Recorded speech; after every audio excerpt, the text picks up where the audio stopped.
If you look at this kind of dark yellow, that was the western border of the United States. This was still Mexico and Oregon Territory. But you have the people who already lived there, and then two powers wanted it, the British and the United States. Spain was out once they had all the revolutions, and Russia tried to get all the way down from Alaska. But about the 1830s, they pulled back to just Alaska. And they went for Central Asia. They had their own different types of ideas or different types of imperial dreams. Oregon Trail began here in Independence, Missouri, which is now a suburb of Kansas City, Missouri, and went west into what is now Nebraska along the Platte, followed the Platte for a long time, and then across one of the driest, most desolate areas you could imagine, southern Wyoming. And it's 10,000 feet and just clay, rock hard, hill, just rugged, no water. And then into Idaho and leaving the country right there. And the goal was the Willamette Valley in Oregon. Or take the cutoff at Fort Hall, which was a trading post, and go into San Francisco, which was another country. It was Mexico. And so that's the Oregon Trail. That is actually not the Oregon Trail here. This is a wagon train for show done in eastern Montana in about 1900. I just wanted to show you. It's kind of the same wagons, a little bit different. They wouldn't use oxen unless they have to. Oxen were not very good to pull wagons for long distance. The oxen would break away. You know, just, I thought, treating the oxen like they're not animals, but horses, mules were what they wanted. But anyways, immigration west would go on. These are settlers. Settlers meaning they're going to come in and take the land from somebody living there. And 20 years, maybe 250,000 immigrants. Originally, they are leaving the country, but eventually the U.S. would take it. And one of the big triggers of this would be the Panic of 1837. It wasn't so much, hey, poor unemployed workers could not afford it. It was expensive to go westward. The Conestoga wagon and supplies to make it across, really expensive. And the further west you go, the prices are going to double just by the time you get into Nebraska. And by the time you get to Fort Hall, they're 10 times more than what you would pay in Independence, Missouri. So you had to have a lot of money to go westward.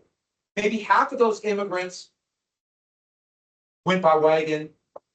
The other ones went around, either around South America or really common, go down to Nicaragua by boat, mule train across Nicaragua, then up to California that way.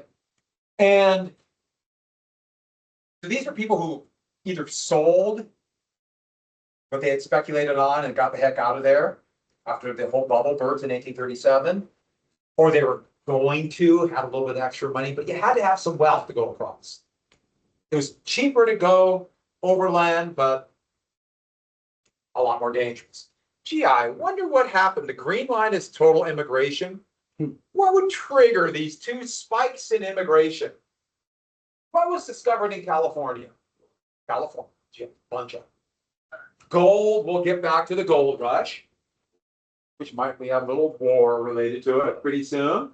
And the Oregon Trail is going to become famous. You don't need to know this. It's just remember I showed you that Hudson School, the painting, and that was kind of transcendental, romantic.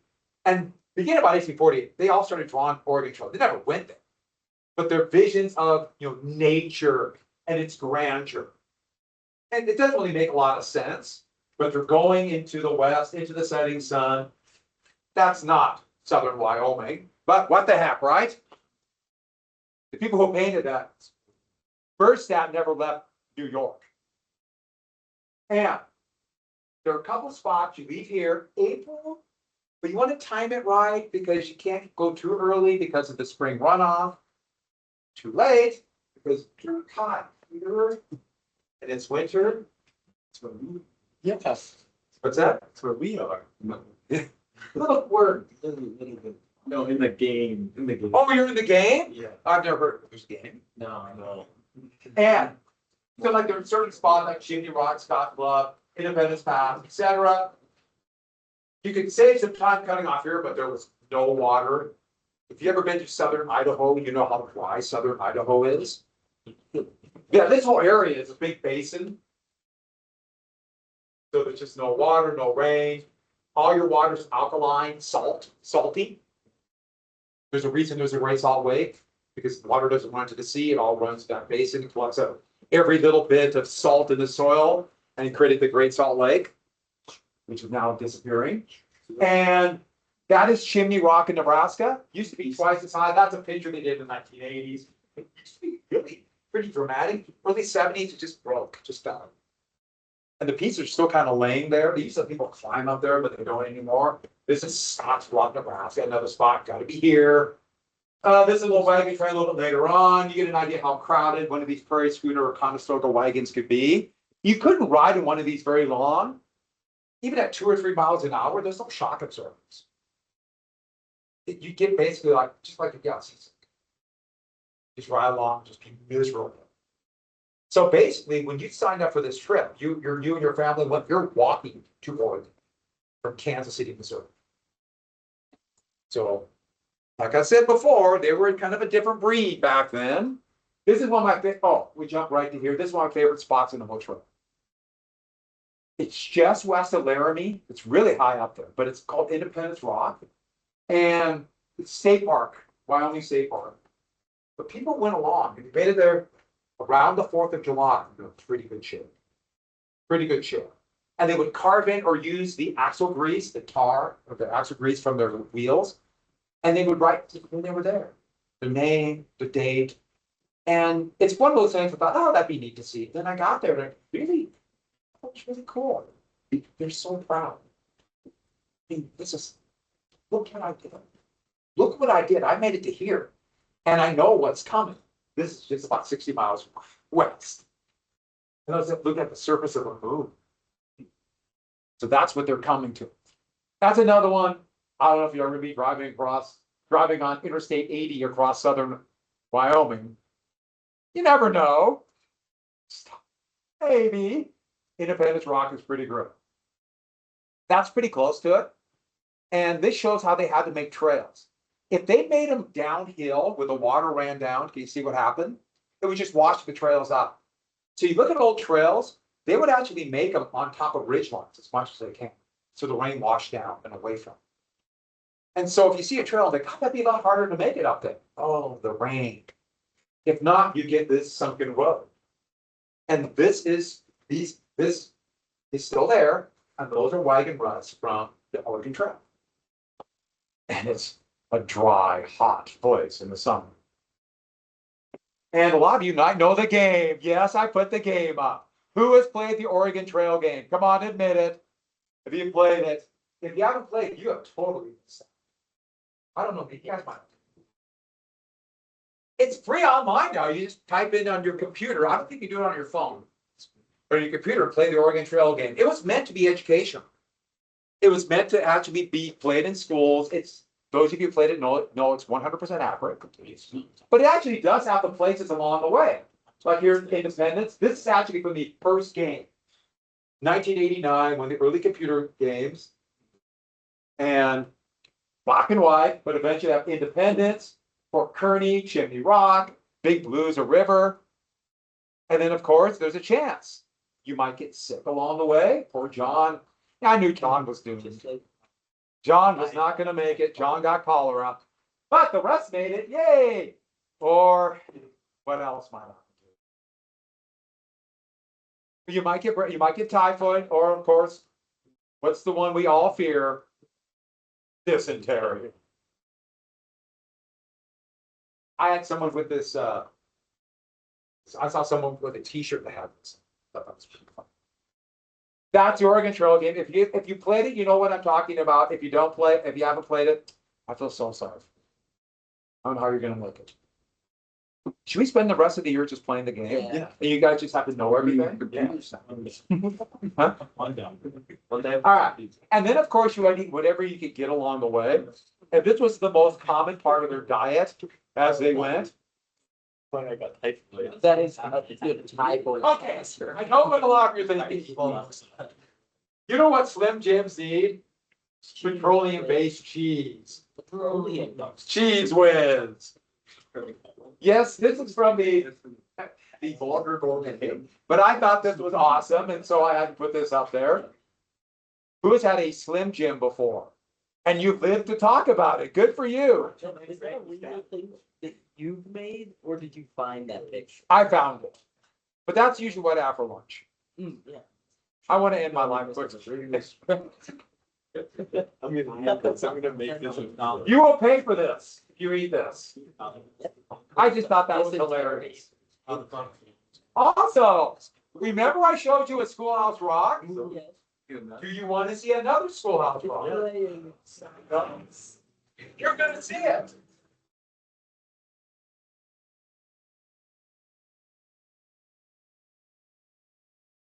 So this one they played 1974. Wow, isn't it?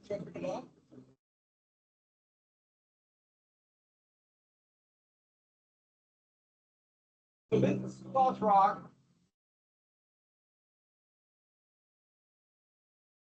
So this is their expansion westward.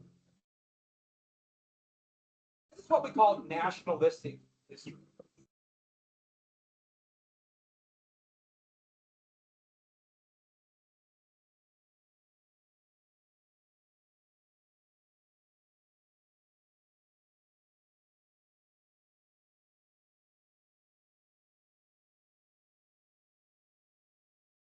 But no one cared. Nothing to worry about. It misses a few things. See if you can guess.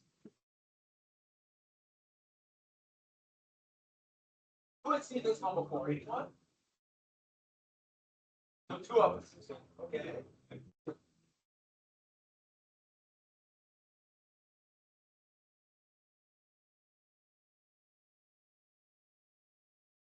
Cycle history. See, there was nothing there till.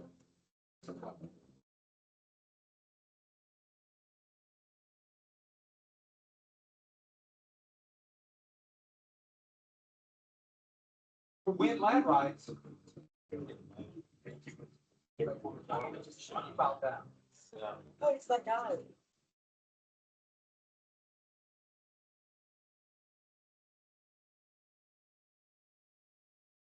Solid.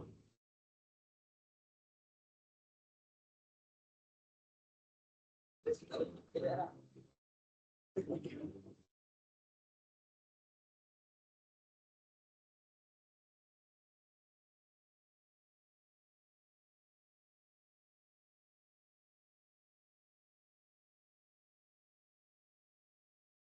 So 74.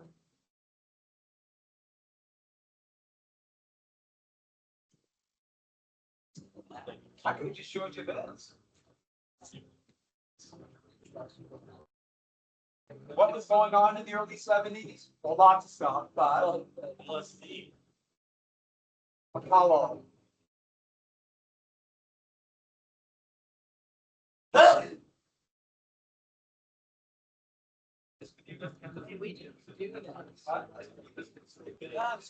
yeah. The only you can eat in space are Slim Jims. All right, so. All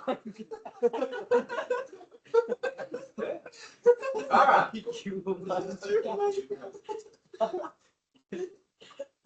I'm kind of curious what things they want me to think I want to watch.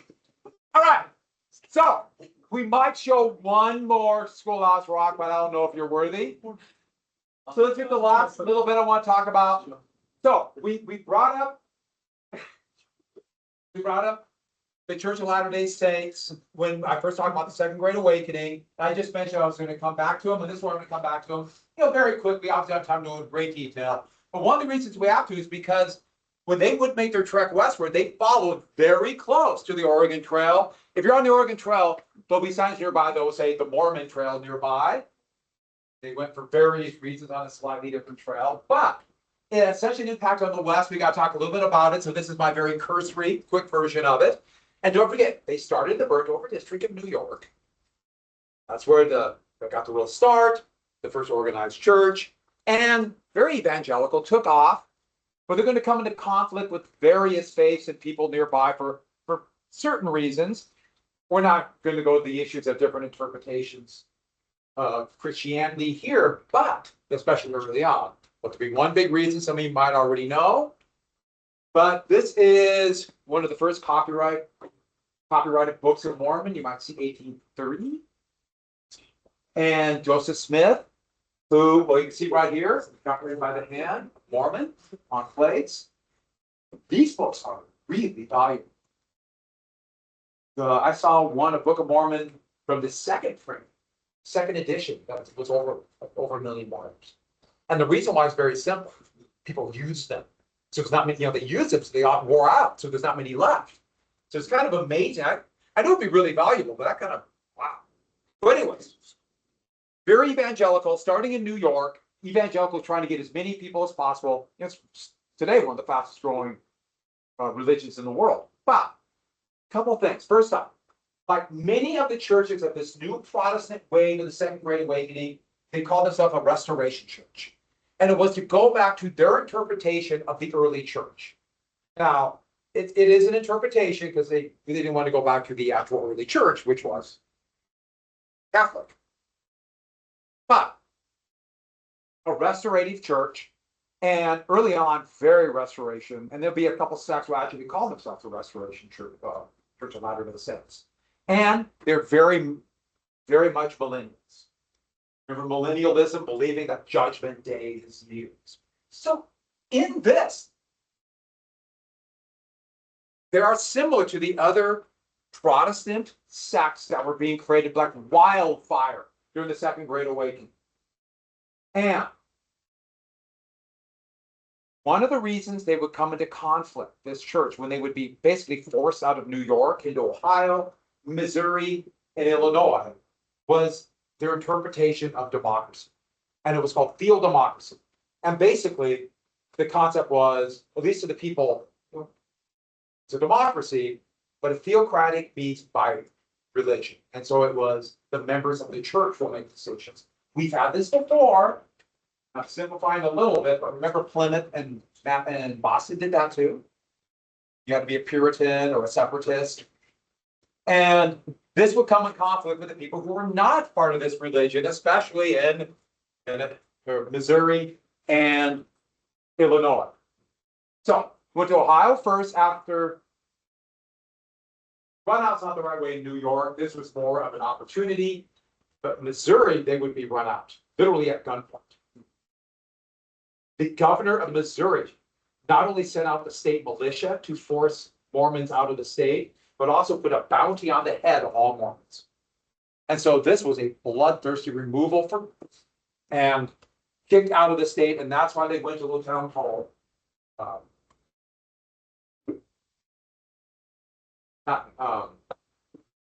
my goodness, the name is gone. They would rename it Nauvoo, but the name is gone. It's Commerce, Illinois. And it's actually a really cool place. If you ever get a chance, I would highly recommend it. It's a national park. And so they got the connection to religion, but it also has a connection to early settlers, has connection to the Sauk and the Fox tribes. And it's one of the northernmost terminus. Most of you probably heard of the Underground Railroad, which we'll talk about a little bit later. So it's a really interesting place. Renamed it Nauvoo, and this would become their place of refuge, where they could practice their faith, or as they called it, taking from the Torah, from the Jewish Bible or the Old Testament, their Zion. And they would eventually take over the city government, but not the county government, and that would be crucial. And so here is one of the tabernacle in Nauvoo. And Joseph Smith, at first, he would be greatly influencing politics, but later on become the mayor. And he would create his own private militia. And his detractor said, you're creating your own army. And soon he would talk openly about becoming president, which terrified people who were not, or people who were not Mormon within this county and around Nauvoo. And you can imagine, they looked at the army as being something really scary. Joseph Smith wanted this militia because of what happened in Missouri. And so you have this different points of view about what's going on. And the big thing that caused so much conflict with other faiths was when it was plural marriage. Now, plural marriage happened before, but in 1841, it became open. and ingrained within the religion. And this is actually quite controversial. Today, there are, I mentioned the Restorative Church of Latter-day Saints, they still have plural marriage. That would become an issue down the road. And there are some Mormons today that say Joseph Smith never had multiple wives. The mainstream church has acknowledged it, but we don't know how. Sure, 27. And this was the issue, that plural marriage, polygamy, but they call it plural marriage. Yeah. Yeah, and we have a lot of students. Yeah, so, but with the full marriage, they did it because, like, I know they did it because women didn't have any rights back then. And so like, their husband had to leave, or they died, that's the reason they did it. The people that did it, they wasn't the reason because, like, because of the rights, they took people that got accident, and they didn't do the church, and there was, that wasn't any reason why they were doing this. And that would be, especially after the fact, after what was going on, would say that would be the reason. That's exactly what the church said. I don't want to get my years right, 18 years ago when they publicly acknowledged it. And there would be some, but you could imagine the point of view of those who did, who said, no, that's not the reason. And so that was part of the reason why there was so much animosity. And it also goes, it's no coincidence then that Utah would be the first actual state to allow women to vote. So that fits right in with it.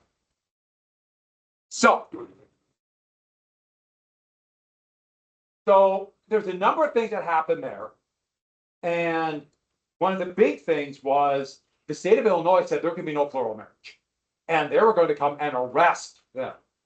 And a number of former Mormons who had gone against the issue of plural marriage.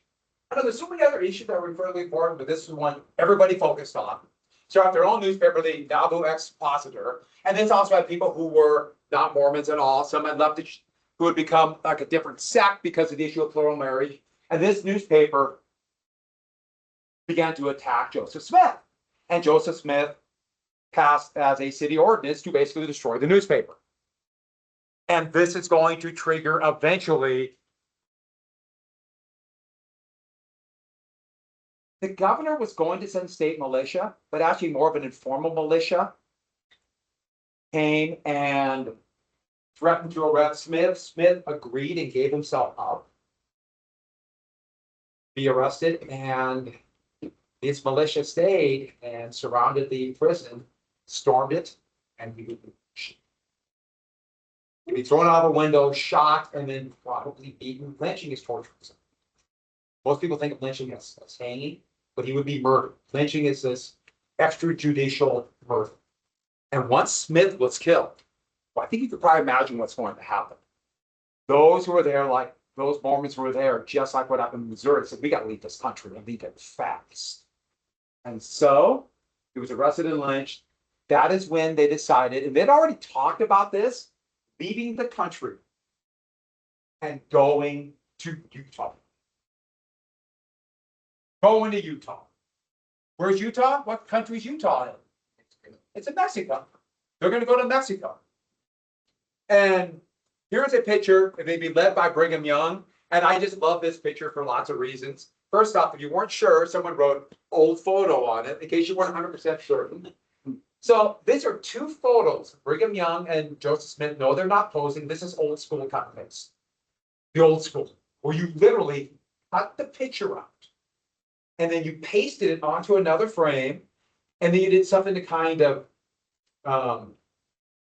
get rid of the edges, airbrushing, and then you would take another picture.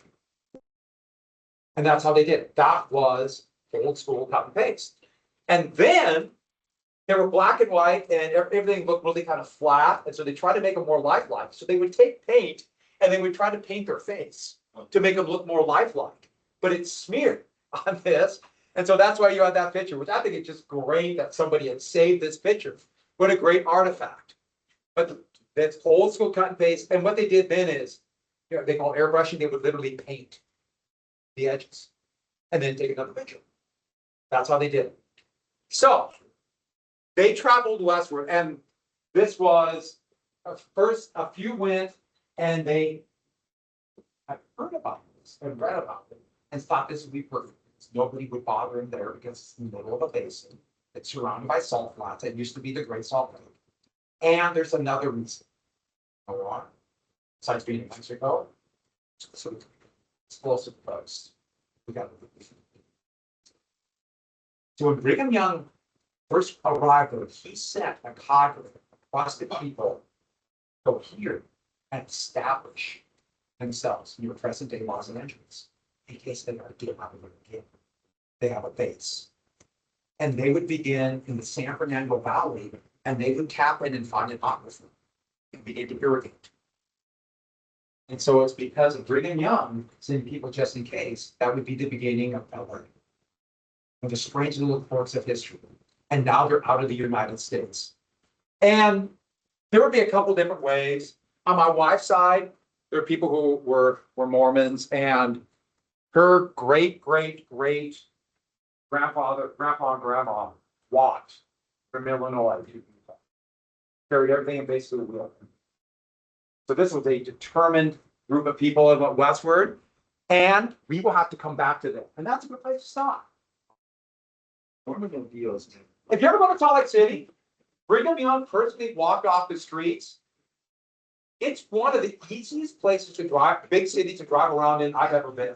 I mean, it is. It's even easier than Helen. I hate 16-lane highways. I love them. It's crazy. You ever been in Calgary when they're creating new highways? No. They would. My dad made me drive in my car. I'd never been on a big highway. And So you got stuck in the middle of this? so Awesome. they grind up gravel, and they make a big pile. And they shape it into an on-ramp, and they pave the pile. And as you drive, you can hear the rocks of the pile falling off. That's really funny. I guess they figured it'd only be there for a few days. I think it was about. I was just during construction. Yeah.